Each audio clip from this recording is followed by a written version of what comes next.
Good afternoon, Kevin Martin here, your UT admissions guy, discussing today the optional UT Austin short answer, where you have the opportunity to discuss a special circumstance that has affected your academic performance in your transcript. So UT requires every first-time freshman to write one long SAA, 3 short answers regarding your first choice major, leadership activities, and diversity. And then all students also have the option, if they feel it's necessary, to discuss the topic. Please share background on events or special circumstances that may have impacted your high school academic performance. The first thing I'll say about this topic is there are no bonus points for submitting a 4th short answer.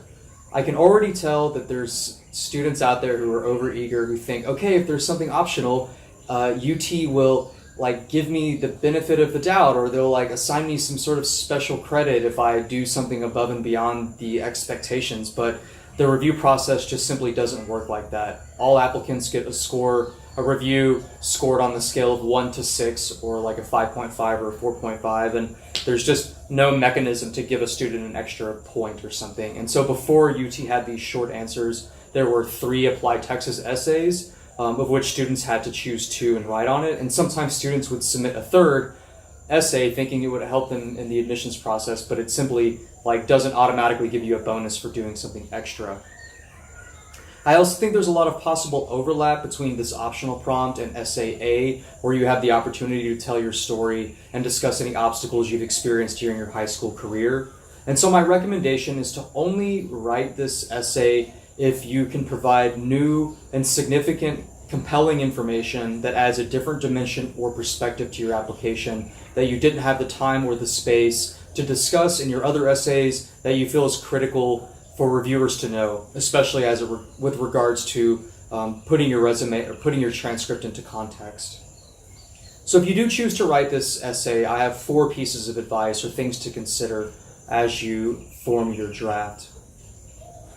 My first piece of advice is to simply understand the prompt. So there's 2 key components here. First is obviously an obstacle or some sort of hardship or adversity you've experienced.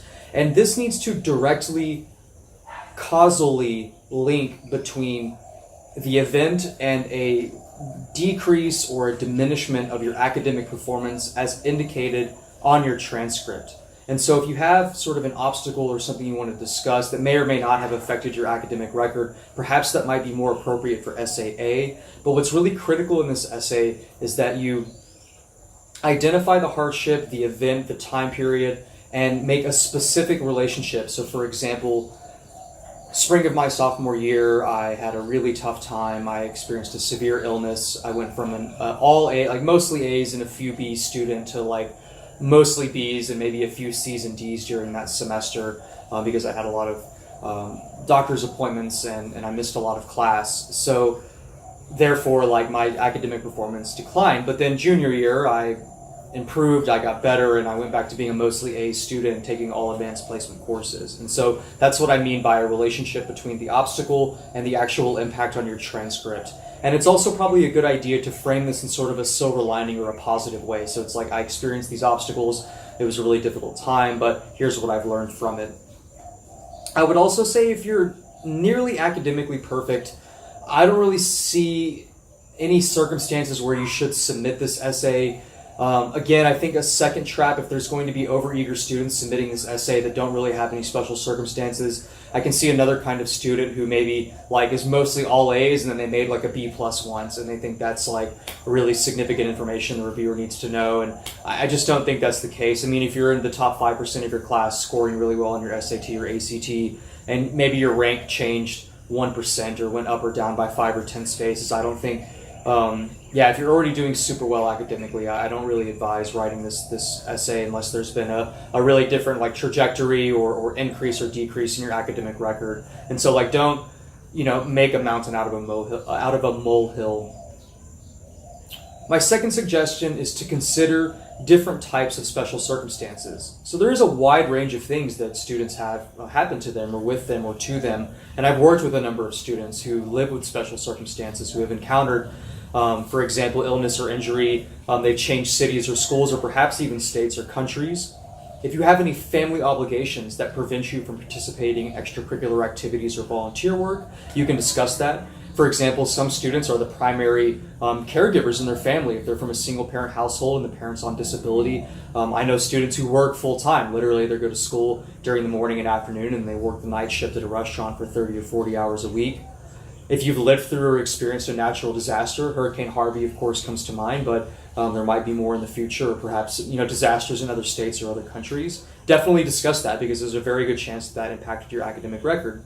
If you've had the passing of a close friend or family member, like that's obviously a significant case that could impact your performance in the classroom. If you've been struggling with mental health conditions or some sort of chronic illness, definitely talk about that. One thing I will warn against is, and again, I think this is the third pitfall that I see I can see hundreds of students writing essays like this. I encourage you to not complain about how competitive your high school is. I know this is probably a controversial statement, and I sympathize with students that attend competitive high schools where it's really like cutthroat and zero sum, and I don't envy students that are in that kind of environment where it is this high stakes, and the difference between being in the top 6% and not is the difference between maybe an A and an A minus in an advanced placement class. But I just would say, just don't complain about how competitive your high school is. It's very likely to rub your reviewer the wrong way. And the reality is, I talk about this extensively in my book.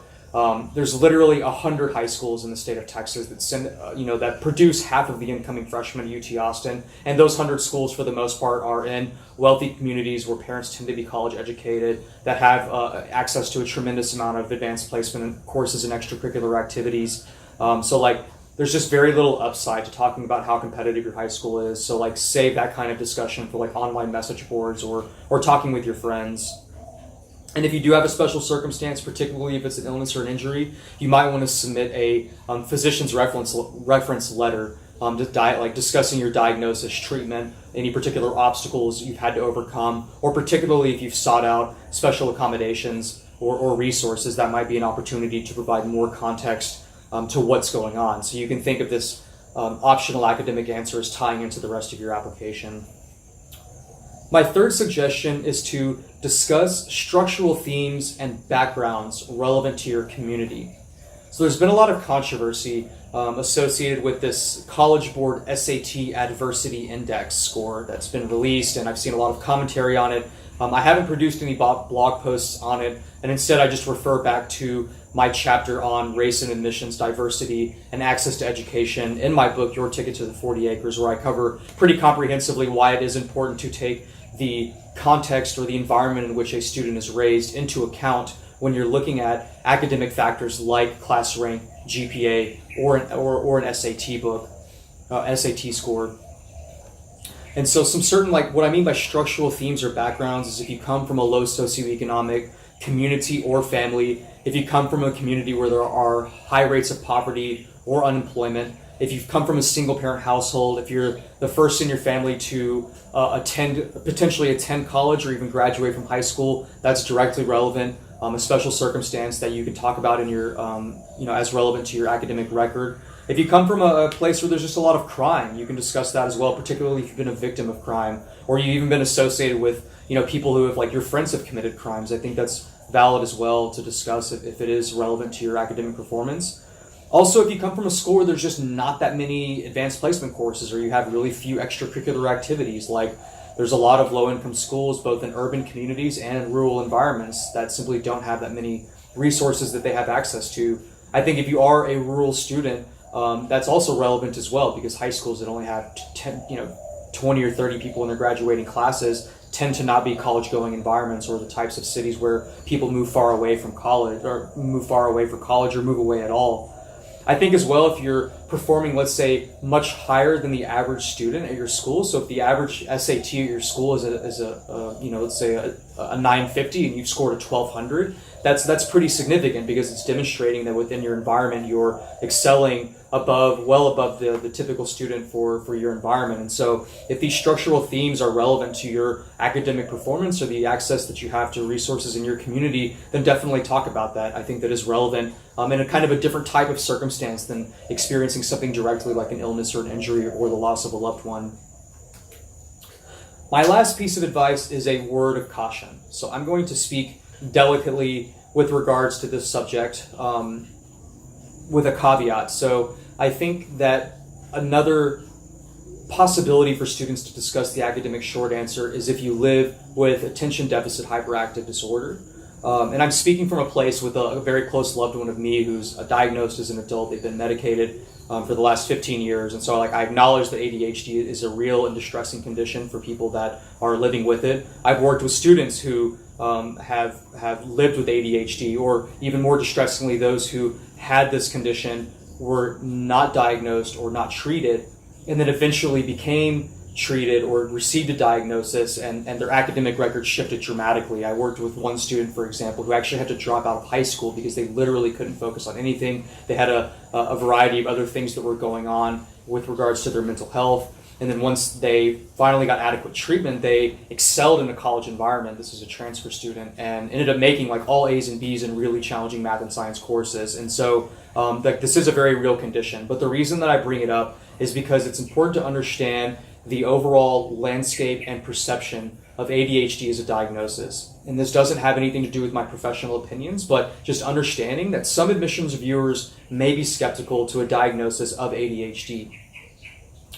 I talk extensively in a blog post, and I cite some different observations, for example, and there's one principal in a high-income community in Connecticut whose student body, I think over a third of them have received diagnoses. There's physicians or psychiatrists where families have approached them and said, I want you to find and diagnose something with my student, my son or daughter, usually ADHD, in order to seek accommodations on the SAT or ACT in order to sort of get this perceived benefit in the college admissions process. And so I think that there are some alarming trends. I think it is interesting that ADHD is something that has only really been diagnosed or treated within the last 20 years, and it's almost always used with medication. And so that's what I would just say I would proceed very cautiously, because this is an optional essay. You don't have to talk about this. If you receive accommodation, you don't have to justify why you received accommodation. And in fact, UT won't even see if you took the SAT with extended time or the ACT in a certain environment, for example. And so it's totally up to you whether you want to talk about this or not. I think it would help as well if you do choose to talk about ADHD to secure a physician's reference letter to just talk about what's going on. I think as well, if you do want to present this, you should frame it as kind of a before and after, like what life was like before diagnosis and before treatment, and then after diagnosis and after treatment. And certainly share if you've had a significant improvement. For example, if your grades improved drastically from sophomore to junior year, from freshman to senior year, talk about that. I would try to frame this as a positive thing and not as an excuse. I think sometimes students will say, I have ADHD and I can't succeed and I can't do anything, and nothing's going well for me. So I think, generally speaking, anytime you discuss an obstacle or adversity in a college essay, it's important to look at the silver linings and frame how it's been an area for development or growth.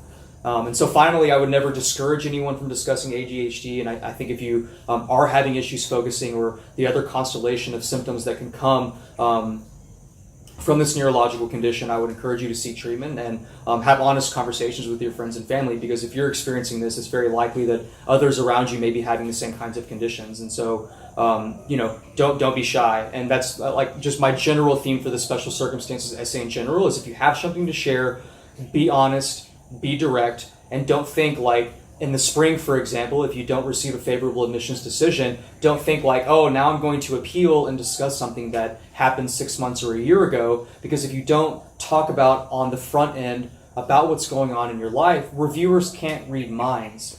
And so I receive dozens of emails every year in February and March when students say oh, I totally should have talked about this thing that happened sophomore year that tanked my GPA or my class rank. And then they didn't, and then they want something that, to do it later on, and it just doesn't work like that. So I understand that there can be an embarrassment and a fear and a caution and a hesitation to want to discuss these things, but I would err again on the side of, if you have something to share and you can't share it anywhere else in your SAA or your short answers or recommendation letter, then use the special circumstances essay to discuss something significant and compelling that's affected your academic record or transcript. So that's all I have for you today. If you like this video, please subscribe to my YouTube channel. If you would like to work together to help write your best essay, share your story, and maximize your admissions chances, I have a questionnaire linked in the information section of this video, which you're welcome to complete. I can provide a free admissions consultation and discuss what I may be able to do to help. Thanks, and I hope you have a great day.